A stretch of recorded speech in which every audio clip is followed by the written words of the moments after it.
on channel 7. I live to pray and I'm focused every day. When I put my hands in the ocean, I hope to be in heaven one day.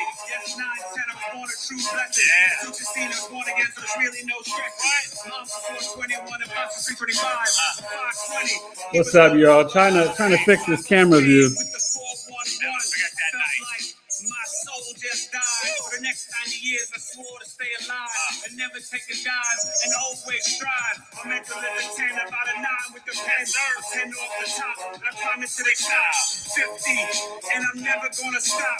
I am the hip hop that I respect, number 1. And lyrically, I'm ill and I'll destroy anyone.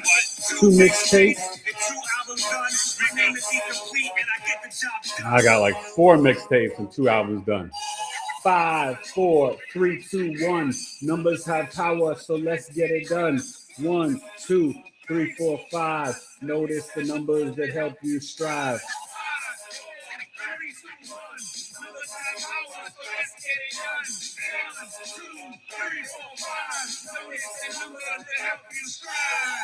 17, I was officially in the game. Over 50 days and over 100 names. So many off the claim. Who's to blame? When I was 13, I had talking about sex and astrology. She left me because I was on the verge of teen. Same pattern happened again at 17. When at 17, I was up to back. And I was over chilling at my friend's Harris flat. And the Mets and Phillies were One in the back. Guess what? Something happened with the screen. I don't know what happened. It was my first time, and with my skills, she was still amazed. Finished 2 or 3 honeys, started a crazy race. But after that, I mastered the maze. From my 2-1-2 to my 9-1-4s, I had 5 ways and 3-1s on a bedroom floor. Ridiculous and raw. I had the one more. Hey, you guys. So now bases, they call me Lou Rock. The young veteran just slinging mad shots.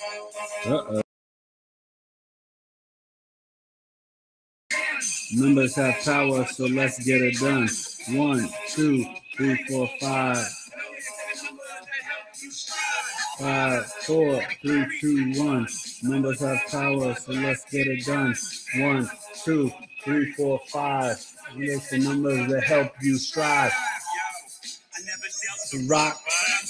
Trees on my college block, and I always had shorties in my private stock, but I had to elevate and Let them go. through college, I had to learn my lessons, studying them and just seeing the evil grin. We're going to get started in a minute. I just want to play this numbers joint. I don't know what I did with the screen, but y'all can see me. That's all that matters. Number 43 already gave it in, so he can have some financial control. In 9/11, we need the real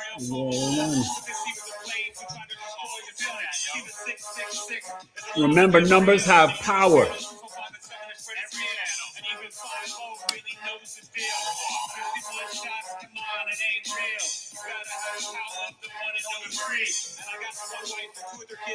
That's for Sean Bell, right? New York, shot him 51 times.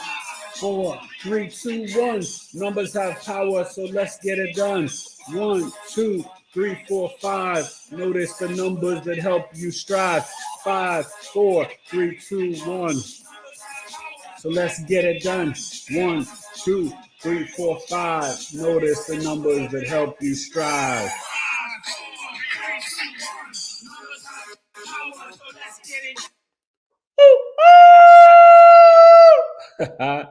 You know what it is. Eric Taylor, BigEAstro Astrology. Sorry, I hit some wrong button that messed up the camera. But I'm here. Assume you can hear me good in the chat. Can you guys hear me? Let me just see who's here. Thank you for coming. It's episode 412. I'm on for about an hour. You know, I got to watch my Steelers-Ravens game coming on in a bit. Last game of the season. That's for all the marbles. Anybody that knows me knows I'm a Pittsburgh Steelers fan, and I am all about this last game. Hopefully we can win. It's going to be challenging, but I think we can get it done. And sorry, I'm just trying to fix this. Trying to fix the camera here. Hey, you guys, let me see who's here. I did something to the camera, but I may not be able to fix it.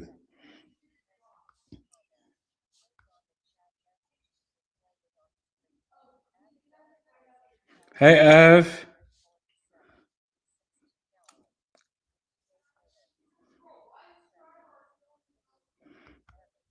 Hey, everybody. Hey, Roger Remertz. Are you new to the channel? New Jersey? Oh, I got you with the subject. There you go. Okay. Dirty Jersey. We're going to talk about some SEX.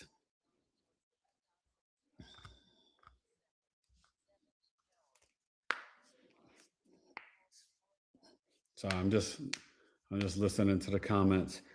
Okay, so hopefully some more people come on. I'm going to get started. Just do a couple of announcements. We're episode 412. We're talking about sex in astrology in the birth chart. Okay. And I'm starting a new series. So I figured I would come on live tonight. I got a live tomorrow, Knowledge is Love Astrology podcast with an amazing guest. Not tomorrow, sorry, my brain. 413, Tuesday, January 6th, ironically. Tuesday, January 6th at 7 p.m. Eastern. I'm talking to Brandon Ellis. He's an Amazon and New York Times bestseller. He's got a new book, a new series. I think it's called Echoes in Time. But he's a spiritual sci-fi author, and he's written close to, I think, 45 books. He's written some by himself and a few with a partner, but really dynamic. He gets into Atlantis, Lemuria, the ancient floods, and it's going to be a great interview. He's a Gemini, Leo moon, and Scorpio rising, and fascinating and well-read and extremely gifted writer, very intuitive.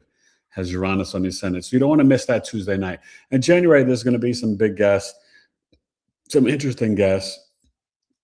I'll probably have Lloyd Strayhorn on. He's taking a break from his channel in the month of January, but he said he would jump on with me whenever I wanted him. And some other interesting people. Joy Baker, I think, is coming on the 13th or the 14th, somewhere in there. And I've got a woman who's doing homesteading, and she's an intuitive reader. She's coming on. I forget her name right now. Just was watching her on Instagram. She's fascinating.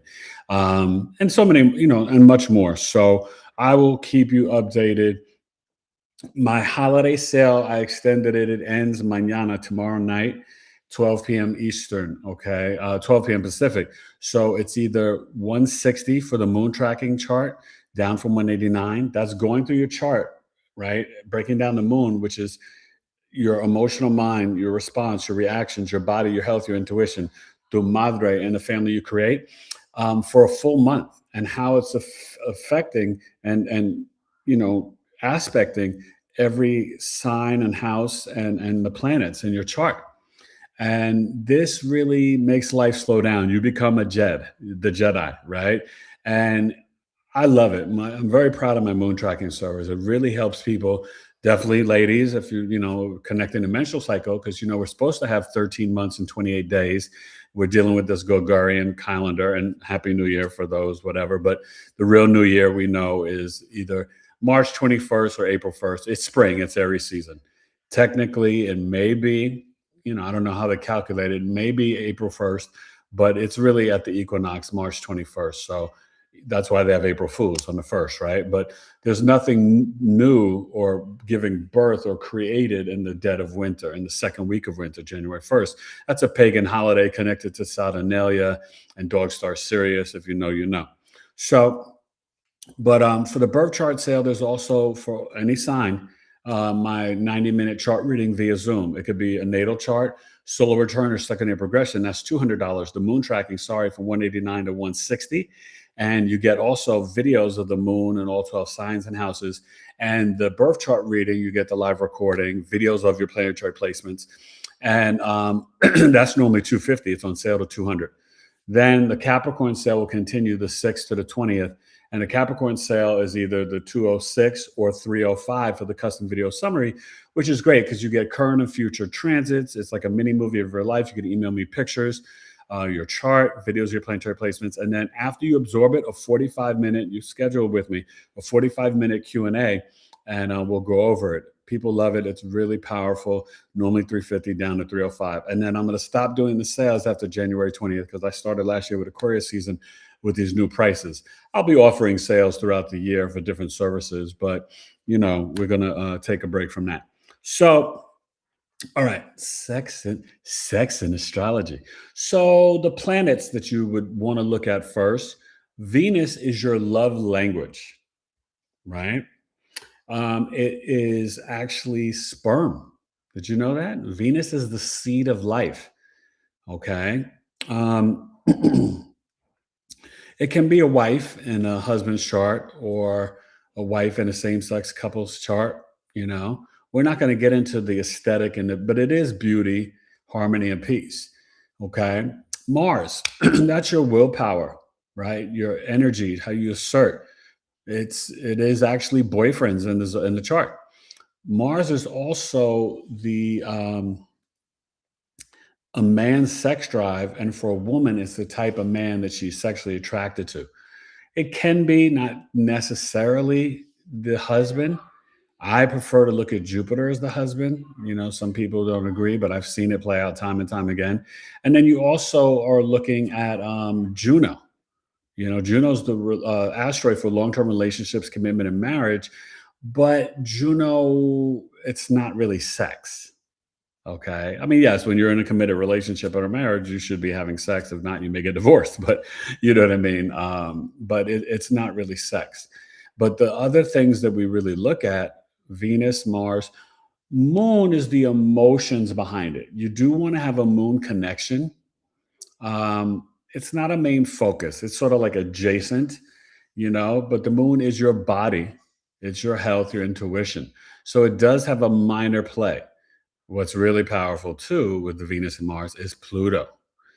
Pluto is getting into, I don't want to say a darker sex, but it's getting into, more of that eighth house energy, right? It's committed, but it can be taboo sex. Pluto could be bondage, S&M. Pluto's getting into that psychological sex, and unfortunately, it could get into the abusive sex, right? I mean, that's the bad side of it. But we're focused on high vibrational here, consensual SEX and love. I hate to throw the sex without the love because I feel like they should be together. I just want you guys to know with this series and even tonight, I'm going to give it to you raw and real, but I'm always going to be classy. I'm not going to get, I know some astrologers that, they want clicks and this and that, and no shade, no hate, no judgment either, but it's just not my style. I'm married 17 and a half years. Yeah, I definitely I cheer on committed relationships. I surely don't judge you though if you're having sex and you're not married. I mean, none of my business. None of mine, unless you're asking me for particular insights and advice, but it's none of my concern in my business. I wish you the best. God knows I had plenty of sex before I was married, so I can't say I can't say nothing. And then also Black Moon Lilith. So the Black Moon Lilith. Now it's pheromones, hormones, or yes, no response, pre-verbal, pre-rational energy. But the archetype is that Lilith was Adam's first wife, and she sexually wanted to be on top.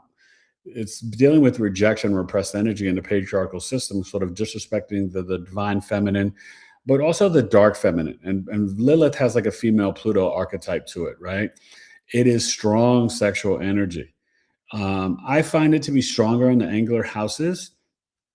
And in terms of how you are overly sexualized, but you can see it anywhere in the chart, but you're still dealing with repressed and rejected energy. But the Lilith sign can become your tribe of people, not necessarily sexual partners, but just your tribe. But focus on the sex. This is like that, I'm going to just keep it real, right? Let's be honest. I don't think men can handle the raw sexual nature of a woman in terms of her being insatiable or wanting a lot of sex. We have these gender roles and these stereotypes that we put women in these boxes. And don't get me wrong, it seems as if truly God made a woman that, she can't go too long for having sex without emotion and commitment. I've met women that can do it for a bit, shout out to those ladies. But even the ones who start out like, oh, I don't need a commitment, this and that, because the women are receiving the man, right? there's that energy exchange. And so eventually the woman wants a form of commitment because there's an emotional attachment. Okay. Men, because they release, right? There's less emotions with sex. And this is more biology, it's physiology, you know what I mean? So, don't hate on me or come at me because I'm not God, you know. So but I wanted to just talk about that. And then I want to get into the houses. Okay. So we're going to, kind of talk about the fifth, eighth, and 12th house. There's other houses where you can see sex at based on the placements, based on Venus, Mars, Pluto, Lilith, things like that. Sometimes Neptune, because Neptune is fantasy. So you can, if it's like conjunct a Mars or Lilith or Pluto, there can be role play and fantasizing. But Neptune's not a sex like planet, okay? Although it's associated with the bedroom. So the 12th house is the bedroom, right? The fifth house is dating, romance, fun sex. This is more high school, college, not necessarily committed sex in terms of like marriage commitment, but dating, whatever. And then the eighth house is after the marriage, the seventh house. This is more intimate, committed sex, but it can just be sex in general. The eighth house is secret sex affairs. It's the transformation, but it can be more of the like, just hot sex on a platter. Like, let's get it on. Okay. Now, yeah, of course, you can see by planetary alignments, you can see sex at work. Some of y'all know about that. I ain't gonna say nothing. Sex at work in the sixth house. Sex outdoors in public. You can see in the third and the 10th. I mean, literally, I guess seventh house is a kitchen. You can see sex in the kitchen. So you know what I mean. So it's very nuanced, but these are not major things. So in this series, I'm going to be doing. I'm going to focus more on the fifth, eighth, and 12th. But I'll definitely, answer your questions and stuff. Hey, you guys, I'm going to get to your comments in a second, and then I didn't get that. Could you try again? I'm gonna, I'm not even talking to this thing, but I'm gonna give you my signs, maybe top three, Okay. four, top five that I would say are more sexual. Okay, I do have a video. Sorry, I'm just trying to shut this thing down. I do have a video where I talk about that. Um, so usually everybody thinks sex, sex, sex, Scorpio, Scorpio, Scorpio. So I just want to kind of debunk the myth because Scorpio is in the top five without a doubt. But Scorpio is about deep intimacy, trust, and soul merging. Any Scorpio placements. Yes, they are sexual, but it's not, they're not as sexual as Geminis and Leos. Those two are way more sexual. Scorpio, it's like, let's get naked because I want to see your soul. They want to know the truth. That can they trust you? Deep intimacy. So they feel that that's the way to learn about somebody. So that's the Scorpio mantra about the sex. And yeah, they're very sexy people and can be very sexy, sun, moon, or rising, or any other placements, I guess, in Scorpio. Because there's a mystery. Scorpios, they have this magnetic energy that just oozes out, right? So okay, this is what I would say would be the top five. You may agree or disagree, but there's reasons behind it, right? So I would say, I guess I should go from five. Let me check them with you guys and let me know. Should I start at one or start at five? But let's see some of the comments here as we get going with the SEX. Oh, wait, it's not. Oh, there we go.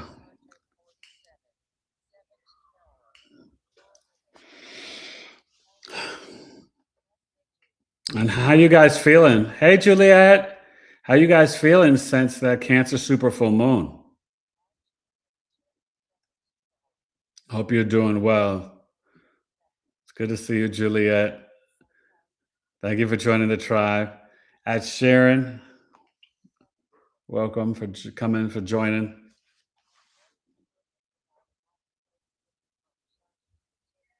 Yes, I am taking questions. Ask me about your Mars. Hey, Empower Me. I'm always taking questions. And you're new here. You could share your big three, your sun, moon, rising too. What's going on? Talking about a little SEX in astrology. That's what's going on. Oh, so Venus, Aquarius, Mars, Leo, kind of opposing each other, but both want that independence, you know. Mars, Cat. Yeah, you know how Scorpio risings are.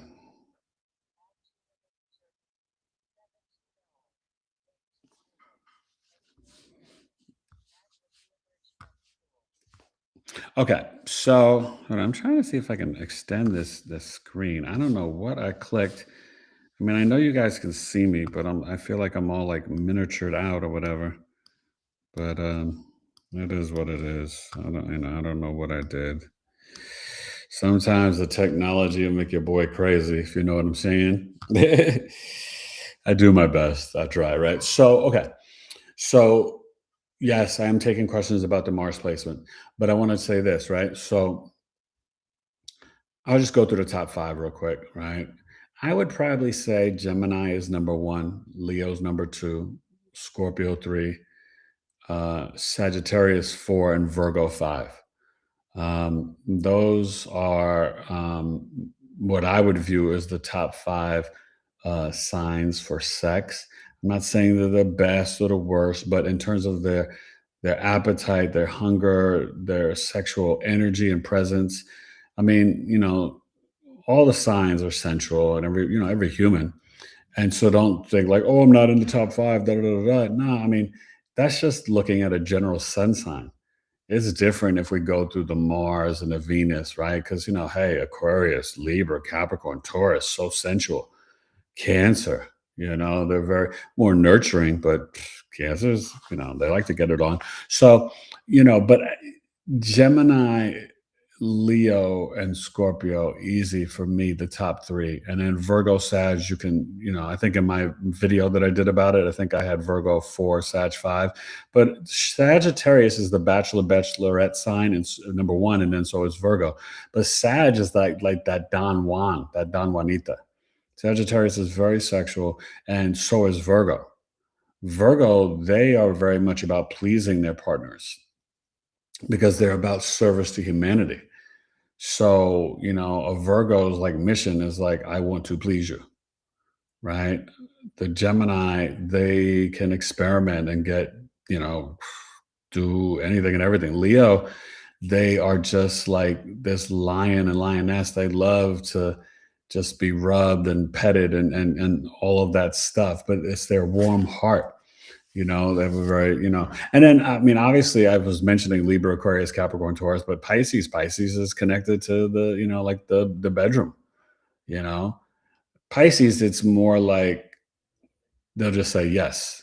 Like, oh, you want to have sex? Yes. You know what I mean? Like, so, um, but, obviously we're all sexual and sensual beings. So it's nothing to be shy or embarrassed about. And I don't really think it is taboo.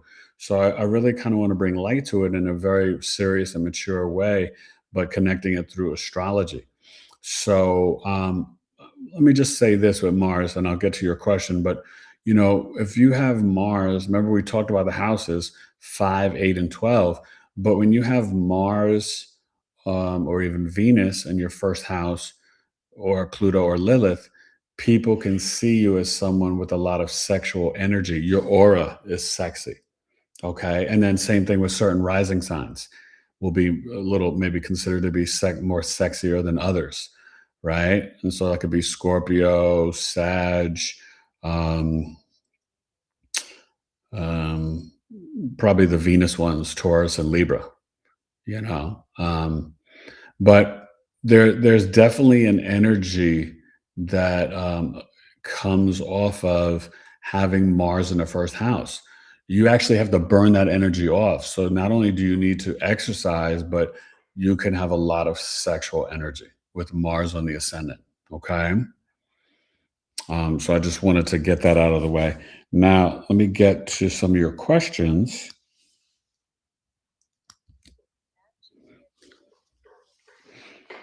You know, but let me know how you guys are doing. Now, that Cancer super full moon, they did some energy harvesting with oh boy in Venezuela. You know, it's been interesting what's going on the world stage. Is this done signs? I don't know what you're asking me.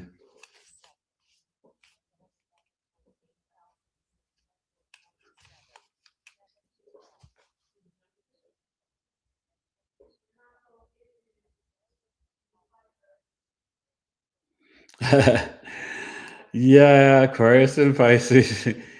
I- Aquarius, I wouldn't say Pisces are freaks. Aquarius are freaks. Pisces are just like they'll just say yes.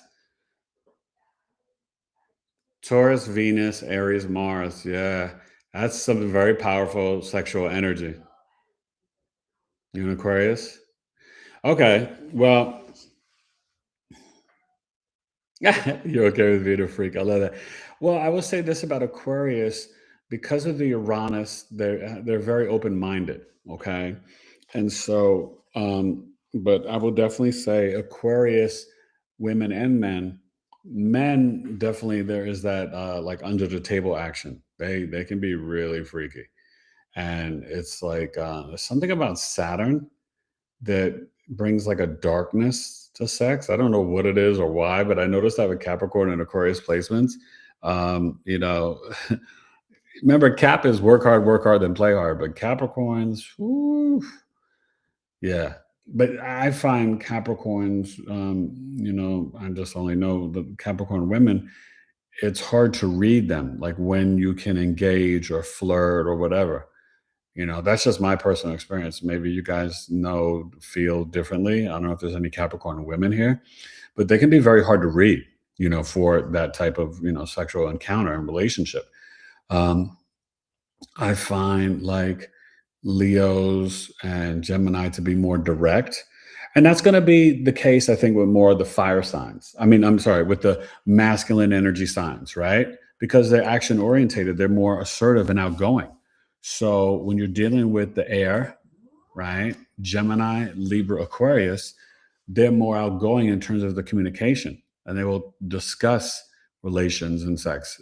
The fire, they're more action. They're going to, they're like pursuing, chasing, initiating. Aries, Leo, Sag, they will initiate, you know. And Sag ladies, sometimes they may like direction, you know. So just interesting, but yeah, Aquarius and Pisces are two different two different. I mean, I can definitely say so I've been with every sign, so I mean I have that experience, but it's just I don't know, it's interesting because we really want to get away from just generalizations of the sun sign. That's one thing I want to teach in this series, because when we're talking about this subject, you really do need to look at the Venus, Mars, Pluto, Lilith, and the moon in terms of the receptivity as well, and the emotional connection, because there's a lot of emotions with sex, and especially coming from the woman. Men too, though, we can get attached. You know, I've been, very not just committed, but very attached. When you find that, one lady or whatever that gets you in a certain way, you can get attached. You know what I mean? So, human feeling and pleasure, it's whatever. But hopefully in this series, you can learn and I can learn.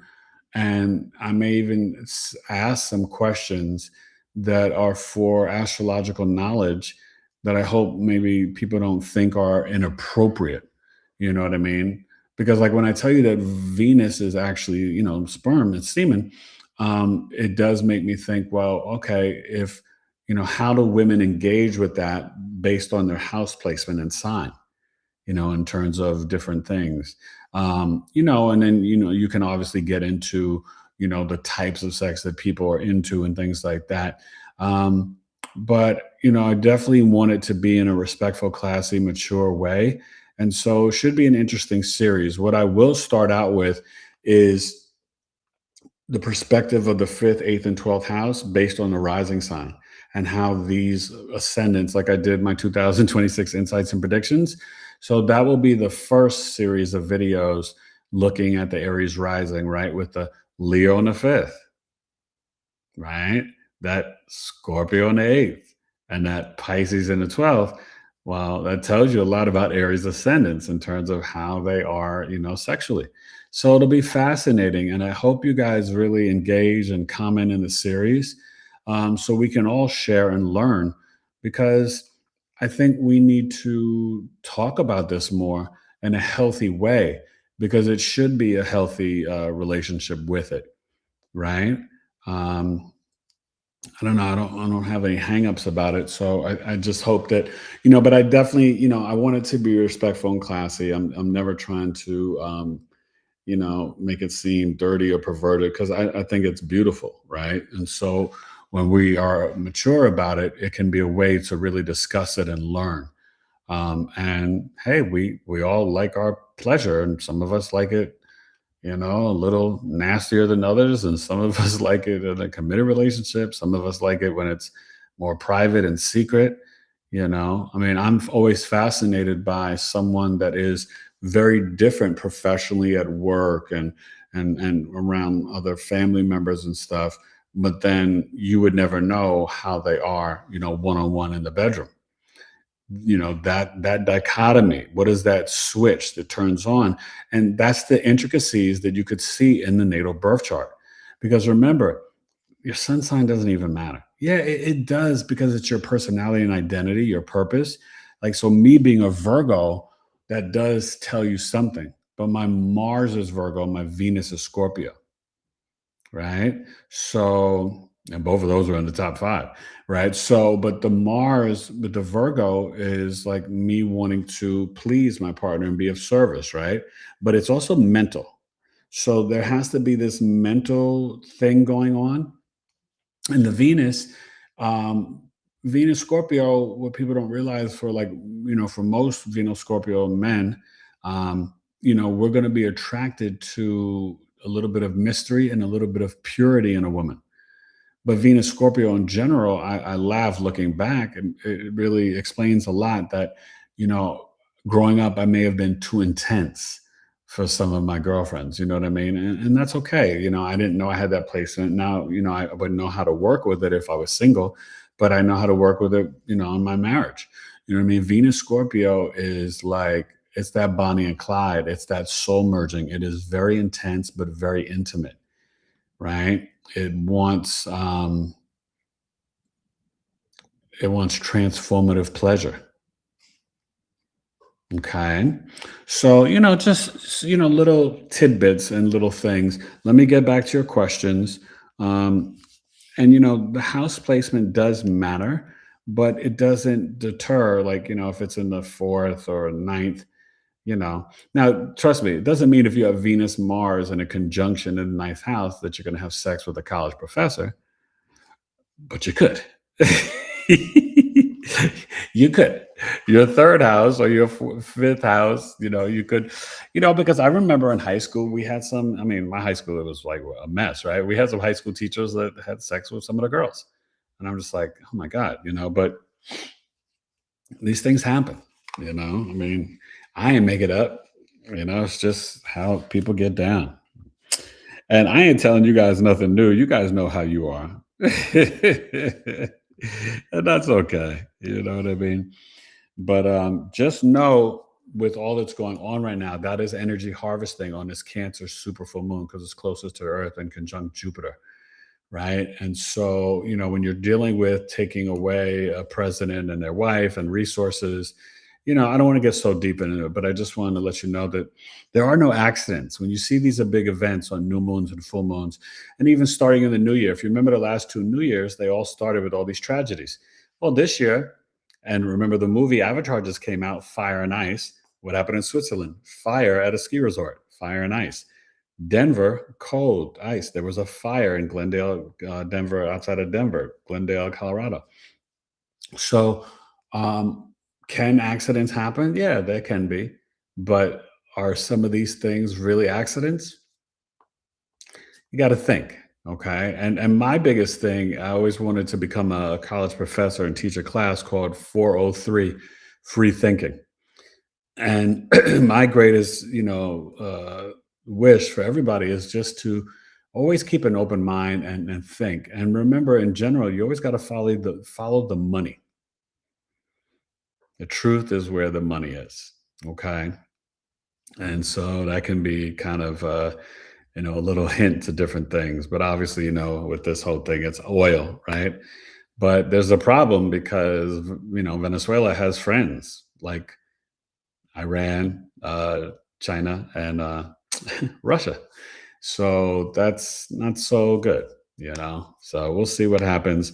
But these are war crimes, you know what I mean? And we don't know what's going to happen with that. And I don't know. I don't really care about the government. I mean, I'll say this: the crazy person may be better than the crazy person in waiting. And at Coffee Talk, I did the birth charts of JD Vance and Peter Thiel. Not so good. That's the only thing I'll say. You know what I mean?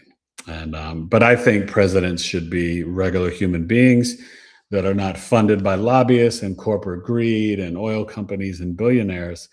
More like you guys in a chat or me. You know what I mean? We would be better presidents. Someone who's a real citizen, and we get rid of all the corporate greed and the lobbyists and the funding. So let me listen to your comments real quick, and we're going to get into some more. Ask your questions, okay?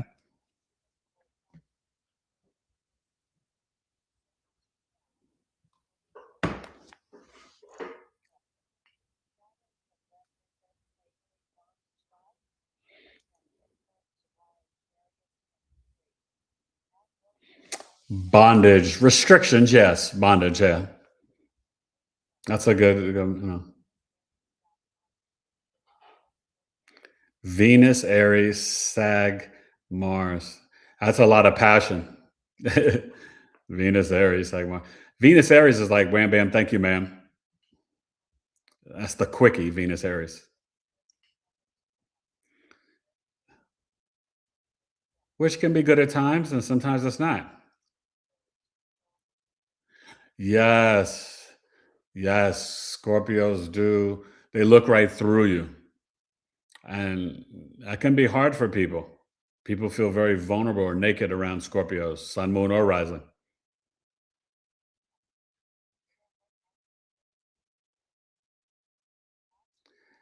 Um, that's an interesting question, Evelyn. I don't know. I haven't proven that yet. Yes, loving in a healthy way. Uh, hey, there's Stan Miller. How are you? I'm gonna get back to that in a second, Ev. Bright evening to you too. Thank you, thank you, thank you. So, hey, low key storm. And anybody new here, please hit the like button and subscribe, and you can share your big three. Black Crits does it. What's up, Black Grits? Welcome. You're new.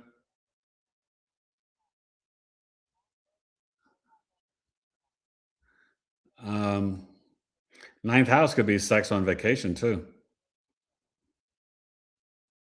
Okay, so yeah, gold, silver. Got to get some of this copper too, right? A little bit of crypto. You got to diversify financially. I mean, eventually the market will crash. It's already dead. It's fake, fiat currency, whatever. But we're not. We focus on sex right now. So that's an interesting question, Ev. You'd have to tell me, and I think that's a question for women. And so I would love to, have some women be open and honest with me, and they don't have to do it in public. They can email me based on your Venus and the sign and house, conceiving. I don't think it is. I couldn't say by the house. I know, with our children, they were in the house. different parts, but Alana's Venus is 10th house, so that's out in public. So no, I wouldn't say that. But what's interesting, remember, each house represents a body part. So this is where women can be honest and for research, share with me, because that's fascinating. Like, being that Venus is the seat of life, right? You could say, well, where or how do women view the seed, right? Is it something that they are into? You know, is it something that they only want when they're trying to make a baby? Is it something, what I mean, like things like that? Because I could theorize, because the first house for a female, if she has Venus in the first, I could say, would she engage more in oral pleasure? I don't know, right? But that would be a question, right? In the fourth house, you know um, that's like chest, breast, and stomach.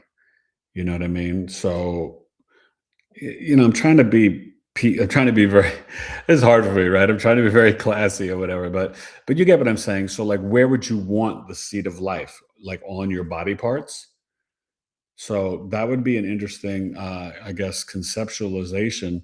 And maybe it connects to the sign too, because the sign represents body parts, right? Aries, the head; Taurus, the throat; Gemini, hands, lung, you know what I mean? Cancer, chest, breast, stomach; Leo, the heart and the back; Virgo, the gut; Libra, the buttocks, the lower back; Scorpio, the more the sexual organs; Sag, the hips and thighs; Capricorn, the spine, knees; face, skin, right? Skin. I shouldn't say face. Aries would be the face. Um, uh, Aquarius would be calf, shin, ankle, Achilles, and then Pisces, the feet and toes. So if you're basing it on the signs and then the house placement, could you figure out conception or just the pleasure of it, and where a woman may want to receive the seed of life, or not receive it, or what, you know what I mean? So, like, you know, sorry, you guys. You ladies should see. I'm trying to be classy. I don't want to, just say like, "Oh my god," like da da da. But do you know what I mean? So I don't know. I mean, maybe you guys over this series will share with me and volunteer, because I feel as if, Ev, and that question is interesting. Like, does it indicate where you can conceive? I feel as if we could figure this out. You know what I mean? I love to do astrological studies. I don't normally have time, but I will through this series, in terms of creating videos and teaching, but then also learning, because we learn from communicating with one another in terms of our own personal likes, dislikes, and experiences, right? And so that in itself is really fascinating. A Mars for a man is his willpower and sex drive. And so that's where the men can contribute in terms of um, the Venus aspect, in terms of where they may want to meet their lady or connect. And the Mars is like how they dispense their sexual energy and language, or their willpower or sex drive. So here's a little hint too. If a man, and this is for the women to know this, if a man has Mars in Cancer, you must make sure he emotionally feels safe and secure, or else it could affect his sexual performance. Because if he's emotionally all over the place, he can't. The Mars is what? Exalted in Capricorn, at home in Aries and Scorpio, but it's in its fall in Cancer. So that can affect a man's performance, or wanting to even perform. So that's a helpful hint. So then that means it would be challenging in Libra and in Taurus,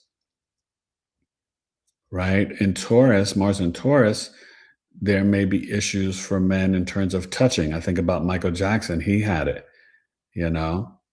Now, contrary to what you may believe, there's stories that Mike, would just point out women and, whatever. And then Mike was more sexual than we thought he was. He was more normal than we thought he was. He definitely did like the ladies. So, I don't know, but I could see Mars and Taurus. It's the five senses. So I think a man with Mars and Taurus, he has to engage with the senses in terms of his attraction to a woman, right? Mars in Libra, they may need to be more in some sort of relationship to like really engage physically and sexually. Does that make sense? You know what I mean? So these are different things, um, to think about and stuff like that. So let's go to, I know somebody had a question about their Mars. I don't see the question though, so ask about it.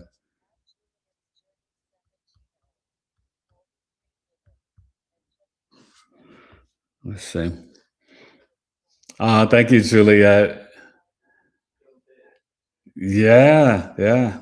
It is very interesting. And I really, hey, Black Grits, I think, thank you, Juliet. And I think it's going to be a fascinating series. So I hope you guys all watch it. Skeet, skeet. See, now you being funny, right? Skeet, skeet. Okay, Venus, Leo, seventh house.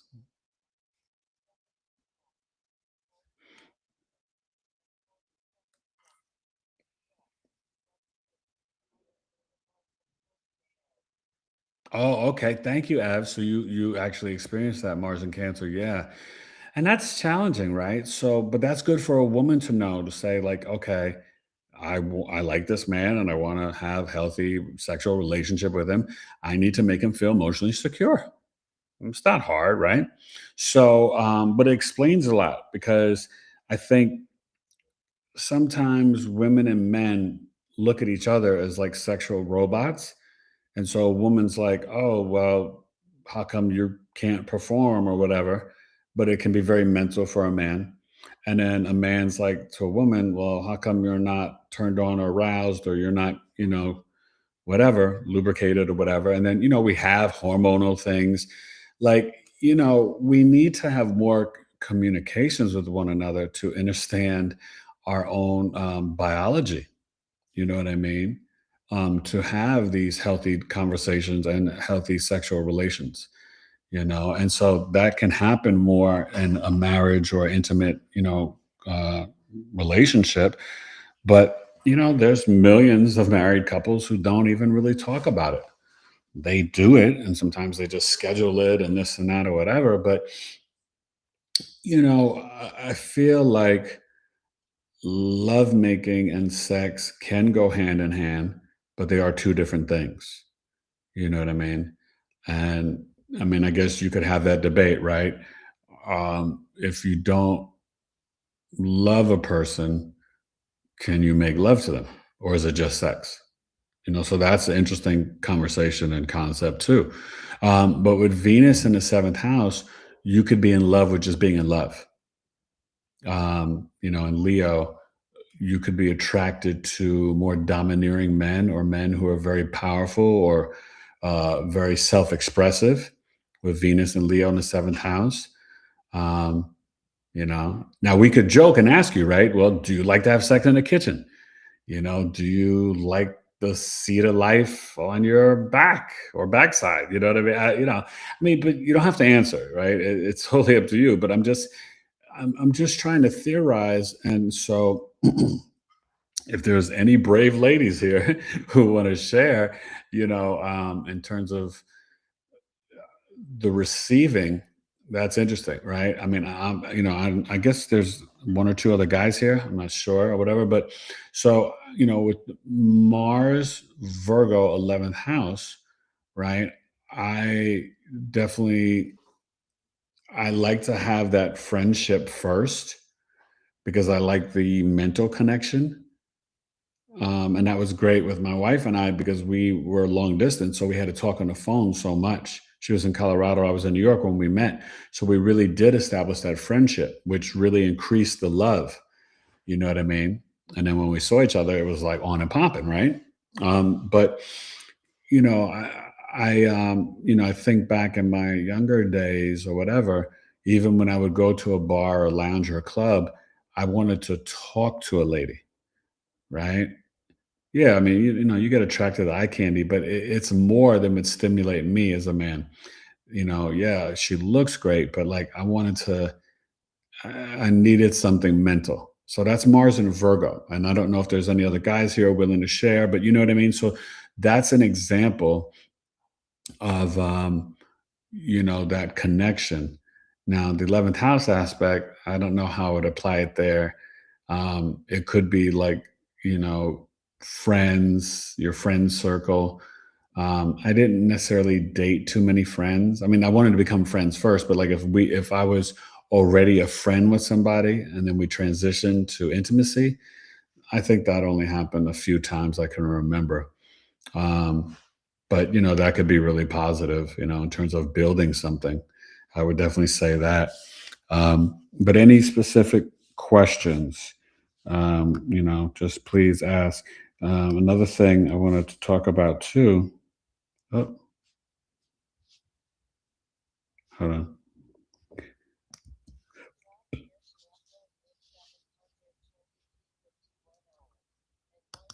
All right.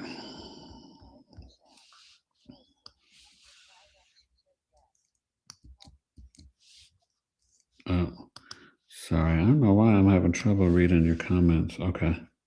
Here we go. Black Grits does it. What's your big three? Sun, Moon, Rising. Yes. Thank you, Black Grits. We got to have the humor. Thank you. Thank you for bringing it. Skeet, skeet.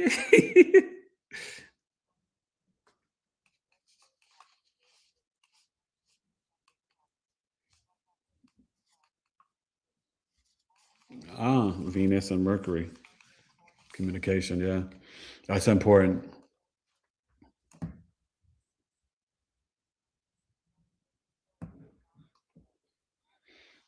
No, you're right, Ev. Ego. Yeah. Vulnerability for men and women is very powerful in terms of the connection. Yeah. Uh, yes, Aqua. Yes, no, you don't want to swipe. No swiping. That's funny, but you're right. Aquarius. I did uh, date a good handful of Aquarius women. I definitely went through my air sign phases and stages, and the Aqua women. There was a lot of laughter, and I think that in conjunction, I think Virgo Aquarius forms an unhealthy bubble, but they're better for friends and working than they are for like a marriage or relationship. Although my mother-in-law was married to two Virgos and one Leo, but the Virgo Aquarius connection is definitely heavy mental.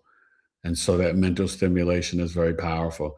And, I like what you guys are saying, though, and I thank you and I appreciate this because we do need to have humor around the topic, right? And thank you, Grits, Black Grits. But I wish more people could really share and talk because then we can get to the truth and the honesty and learn from one another and learn where we see it in the chart astrologically because that's what this is about. Because to me, I'm fascinated about it because you see, I work with you guys, I see different things, and I'm very respectful when I point out things, because I'll see certain things like the Leo moon in eighth house, you could have a strong sexual appetite, you know. Um, and there's other moons too. I'm just remembering, certain things. But you know what I mean? So like it's I think it's important to be able to have these conversations and share and discuss and learn, not just for better helping you guys as the clients, but just for all of humanity and even for astrology's sake, for other astrologers, for us to all really learn. Because we can theorize and we can say how it should be, but it's different in terms of your experiences. Because then the other layer is, you guys, what's aspecting? If your Pluto is aspecting your Venus, square, even a trine, that's going to affect your relationships with sex and love. It just is. Like Venus trine Saturn, you're a young, you're a lady, you may be sexually attracted to older men. Okay. Saturn squaring or even conjunct your Venus, it could restrict your desire for relationships or sex. You know what I mean? So these are things to really understand and learn about, and can be very, very powerful. So, like I said, I'm going to start off with the series. We only got a few minutes left because I got to go watch the Steelers game. I got about oh, four. I got about 13 minutes. So ask away any other questions. But like I said, there are other placements too, right? You're not just only gonna see sex. I mean, predominantly it's fifth, eighth, and 12th house. But yeah, you could see where you have a sexual affair at work, or it starts there in the sixth house. I dated somebody I worked with once. I don't recommend it, but we dated for a year, so it was positive. It's just hard if it doesn't work out, and you got to work together and stuff like that. But let's be honest, you spend so much time at work, you could sexually become attracted to somebody you work with. That's very normal. It's not it shouldn't be such a taboo thing, because usually it's about who you spend time with, right? So these are things to talk about.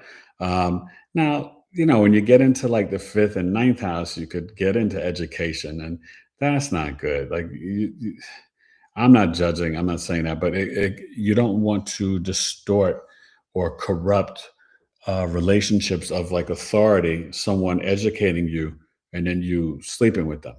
You know what I mean? And so that's where, you know, gosh, we surely hope there's nothing in the third house, right? Because that's like elementary school. So nobody should be doing, oh God, no.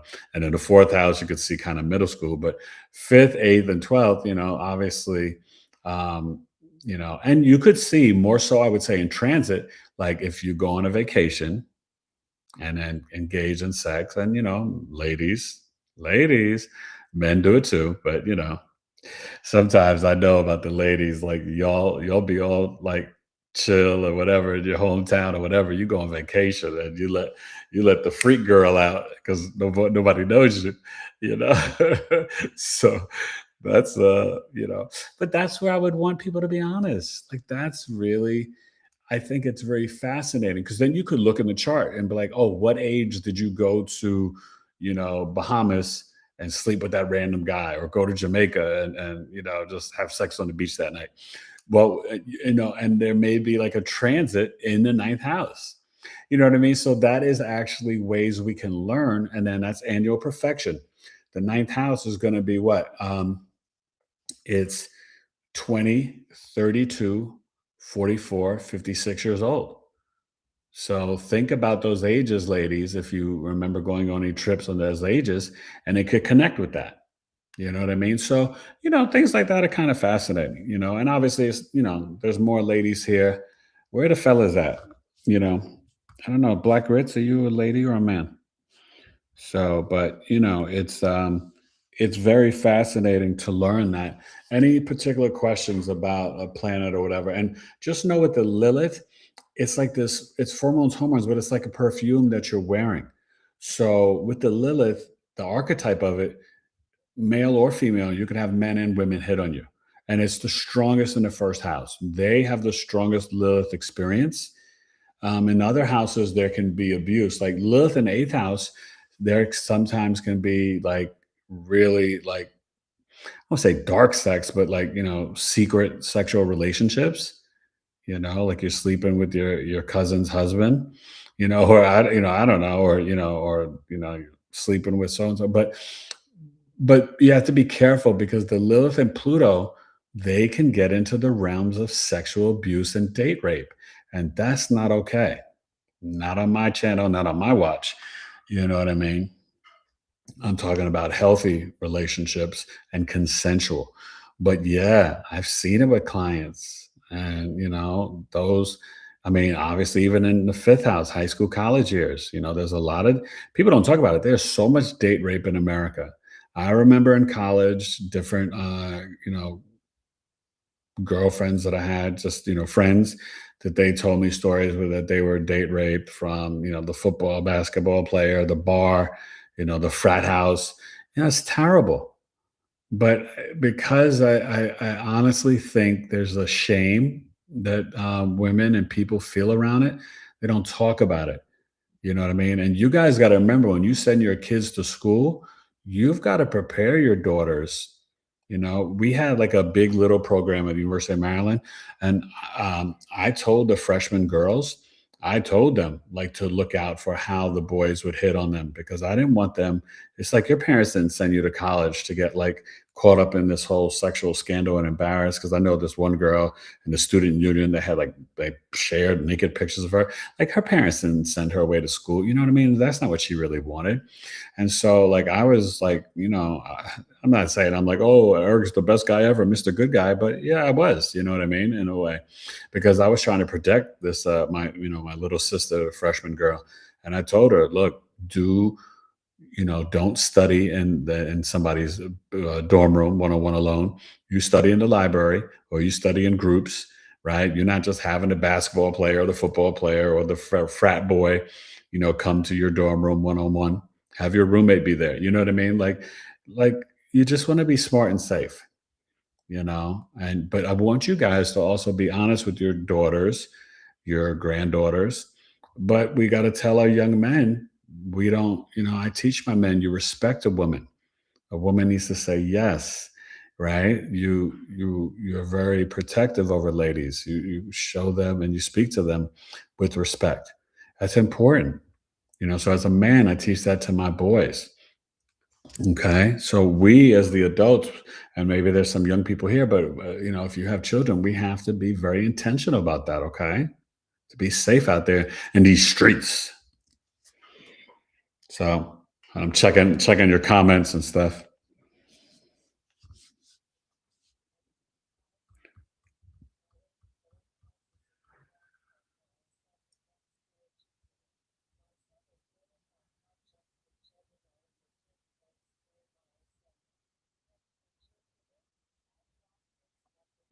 Hmm. Your son and Lilith. I can interpret it, but not right now. Um, I have to go back to that. But the eighth lord in the 12th house, that's a lot of sexual energy in the bedroom. You said it's squaring Jupiter.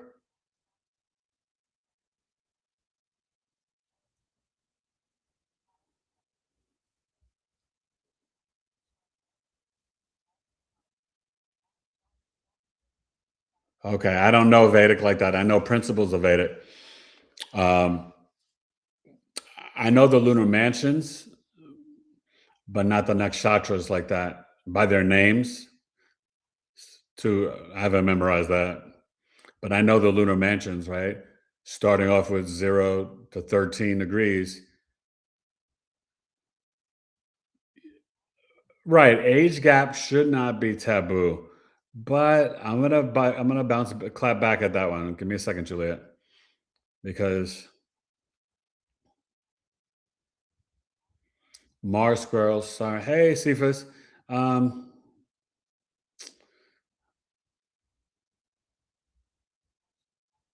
all right, Cephas.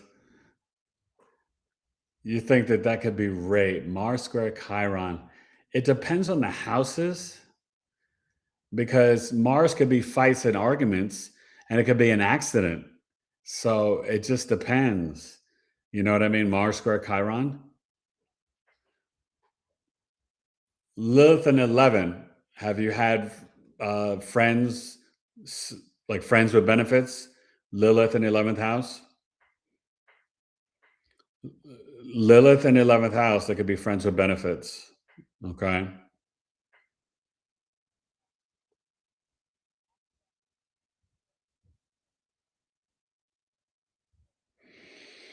But I'll say with that Mars square Chiron, back to that, there may need to be other aspects to indicate rape. I know when I've seen things in charts, there is like some stuff with Mars, Pluto, Chiron, Lilith. But think about it. Mars square Chiron could just be like, you had a childhood burn. Your dad spanked you too hard. Your brother did something to you. It doesn't have to just be rape, okay? So I don't want you just thinking that. Um, and that square, what is the houses? You know what I mean? If the Mars, hmm, trying to think, could be Mars third house squaring Chiron in the 12th, maybe. I just feel like there would need to be more placements. Now, for was it Black Grits with those placements? Your Mars square Jupiter from the 12th. Did you say 12 to the third or 12 to the ninth?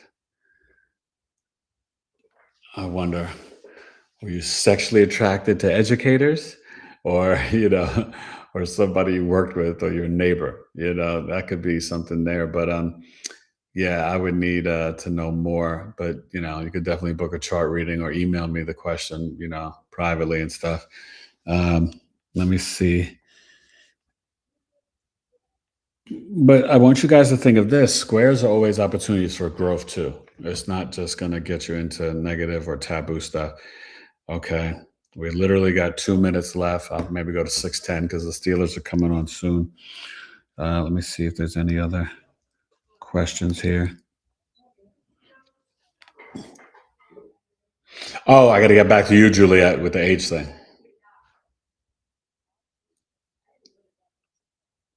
Because the one thing that I'll say about that, and you did say you're talking about age appropriate, but what does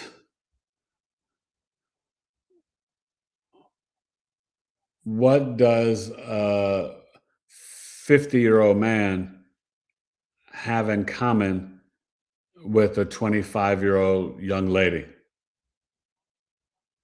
Do you know what I'm saying?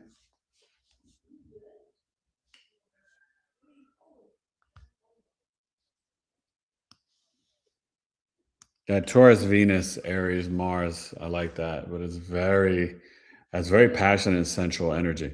But okay, so you know what I'm saying, Juliet? Because like, okay, my dad was 9 years older than my mom, so that was always my cutoff. I never dated somebody that much younger than me, but like, I would never go younger than that. Like a whole decade.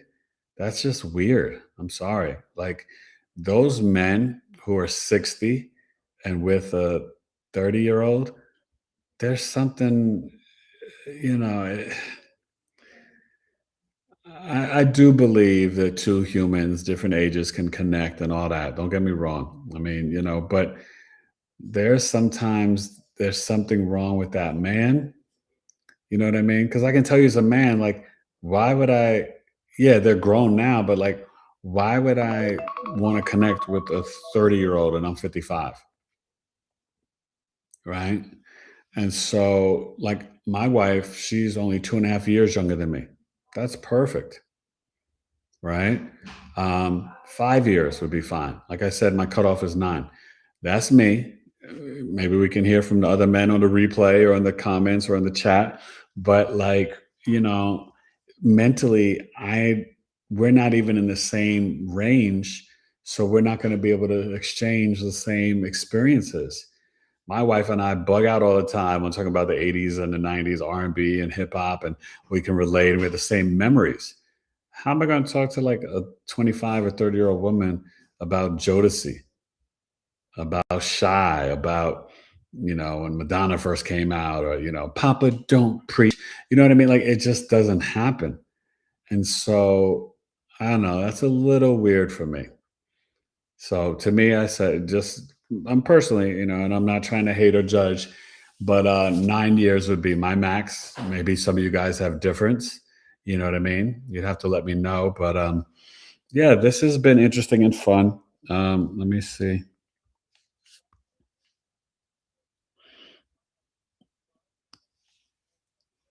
I'm gonna get ready to say goodnight.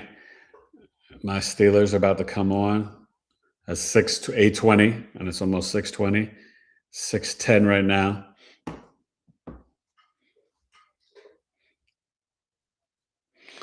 Oh, okay. Friends with benefits. That's the Lilith 11th house. Yeah, yeah. I have Lilith. Lilith in the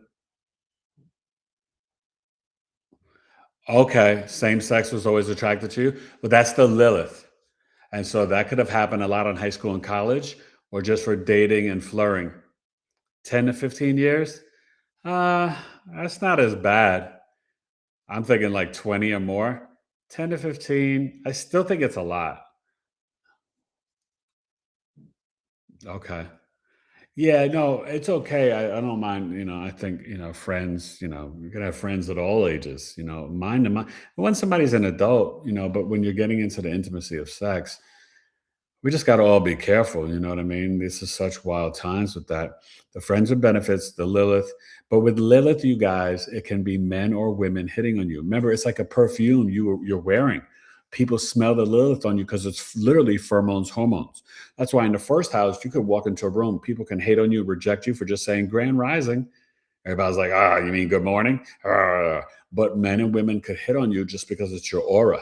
The first house is your physical appearance, your outer mask. So when you have the Lilith, they're seeing like you could look like regular Joe Blow, but they're like, ooh, you look good. That's that Lilith. So it will be, and I've been doing this study for a while. Wherever the Lilith is, that can be both sexes hitting on you. And the house is where and how they may hit on you, and the sign. It tells the story, right? So my Lilith 11th house, right? I definitely had some friends that were into me. Like this girl in college, we worked together. She asked me to make a mixtape for her and or something or whatever. She liked my music playlist, right? In college or something for something. And later on in the end of the school year, I found out that she wanted to date me, but she didn't ever say anything. She's like, "Well, I asked you to make me a mixtape." I'm like, "So what does that mean? Like that means you were interested in me?" I had no clue. I was a little clueless when I was younger when women were feeling me. So I definitely missed out on some situations, but it is what it is. But do you know what I mean? So like, um, but that Lilith, whatever house and sign you have it in, just know it's nothing you're doing wrong. So you're not dressed inappropriately. I always let the ladies know this because I don't want women thinking, "Oh my God, I'm showing too." It's not that at all. Like I had a client once who had Lilith and Capricorn in the 10th house, and she literally, worked. I think it was like a hospital, and older men would always hit on her. Well, that describes that placement. Does that make sense? So that can literally happen. All right. So you guys, this was fun. Stay tuned for the series. I'm really busy with clients this week, so I'll probably start it in a week or two. Come join the podcast Tuesday night with Brandon Ellis. If you're interested, take advantage of the birth chart sale. It ends tomorrow night at midnight, either 200 for a birth chart, solar return, or secondary progression. If you've never done that, I highly recommend it. $200 down from 250, or the moon tracking. This is powerful. Everybody would love the moon tracking. It really helps life slow down for you. You become like a Jedi and you see things coming because you are literally emotionally a different human being every 60 hours, every 2.5 days. So the moon tracking helps with that. And that's normally 189. It's on sale for 160. So sign up for my tribe, join. Juliet just joined. It's either $10 a month or $23 a month. And our next tribe meeting is this Friday. We've got an amazing presentation from Janice Montag connecting healthy eating and herbs to spirituality. And she's going to have a powerful presentation. She's a Pisces rising, Sag, Sun, and Moon, and a biologist and a freaking genius, but really a pure soul. So that's going to be so informative. I think on the 23rd, Friday night, 7 p.m. Eastern, will be me talking about the astrology of 2026 and giving you personal breakdowns based on your placements. And then February 6th, I have traditional Chinese medicine practitioner, acupuncturist, a Taoist priestess, Amit Diaz. She is going to get into the fire horse energy, universal 1-year energy, and talking about herbs and health for 2026.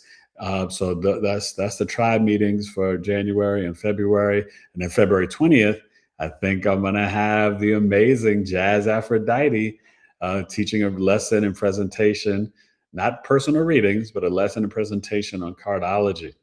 So the tribe, It'd be the best $10 or $23 you ever spend. It's awesome. I love it. We've got like our Facebook groups, like a buddy boss. You could add your profile. Juliet, add your profile picture if you didn't already, stuff like that. But the tribe meetings, for $23 a month, though, you get the coffee talks for free.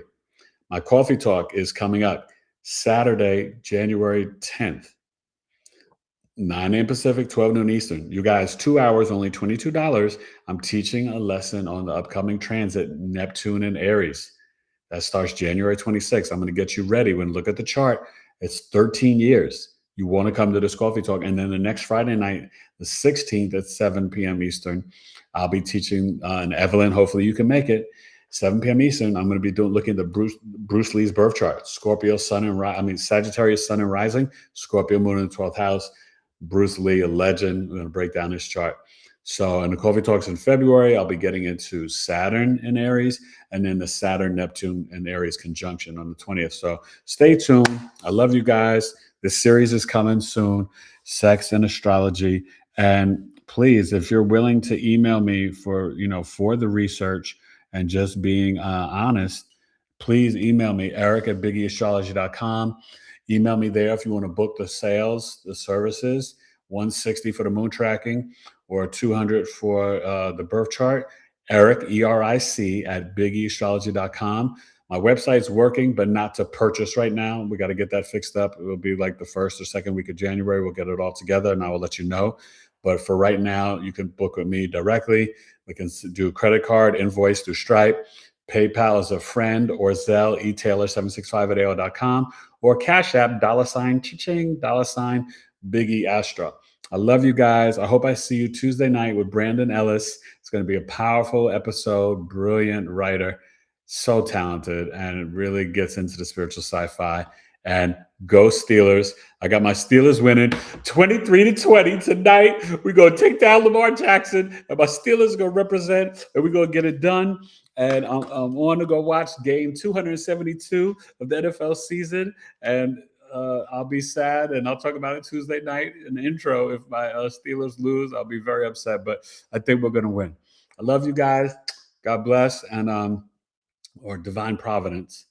Got to watch the bless, be less. No, you're going to be more. So God be more. God be more. Divine providence. But trust your intuition and remember how amazing you are. And please retire from negative self-talk and implement solid spiritual discipline. No days off, 7 days a week, even if you can only do 3 minutes a day. That's better than trying to do it once or twice a week. Okay? I love you guys. Episode 412, Knowledge is Love Astrology Podcast, Big E Astrology. Good night. Sex and astrology. Ooh, it's going to get deep. Thanks for sharing, you guys, and being honest. And email me if you want to share something more private or whatever. I appreciate it.